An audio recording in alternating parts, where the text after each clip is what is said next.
ल आज चाहिँ यो हेयरमा चाहिँ हाम्रो स्टुडेन्टहरूले लेयर कटको रियल कपालमा चाहिँ लेयर कट गर्दै हुनुहुन्छ। उहाँहरूले चाहिँ बिफोर अलरेडी डमीमा चाहिँ कट गरिसक्नु भएको छ भनेदेखि चाहिँ आज चाहिँ उहाँहरूले रियल कपालमा पनि कटिङ गर्दै हुनुहुन्छ है। यसमा चाहिँ लेयर कट गर्नुहुन्छ। उहाँको कपाल चाहिँ लेयर कट गर्नुपर्ने खालकै कपाल छ, अलिकति फ्रिजी टाइपको, फ्रिजी ड्राई टाइपको कपालहरू छ।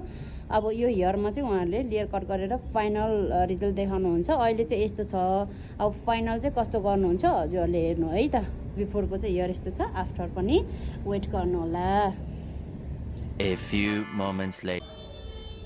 ल फाइनल्ली यहाँनिर चाहिँ बिफोरको हेयर हजुरहरूले अलरेडी हेर्नु भएको छ भनेदेखि यो चाहिँ आफ्टर लेयर कट पछाडिको चाहिँ रिजल्ट हो यो, कटिङ पछाडि।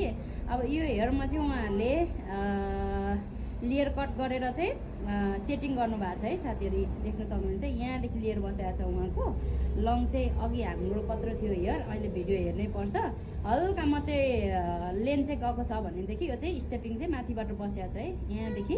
किन भन्दाखेरि उहाँको यो अगाडिको लेन्थ चाहिँ हामीले अलिकति लङमै राखेको भएकोले चाहिँ यसकै बेसमा जाँदाखेरि चाहिँ यो अलिकति लङ बसेको छ भनेदेखि यो अलिकति अझ पनि सर्टमा हान्यो भने चाहिँ अझ माथिदेखि लेयरिङ बस्छ। यो लेयर कटहरू चाहिँ हजुरको फ्रन्ट साइड जुन लेन्थमा राख्नुहुने हो त्यही लेन्थ अनुसार चाहिँ हजुरको ब्याक साइड लेयर कट बसेको हुन्छ है साथीहरू। ल यतिको कटिङ गरेर चाहिँ सेटिङ गर्नुभएको छ।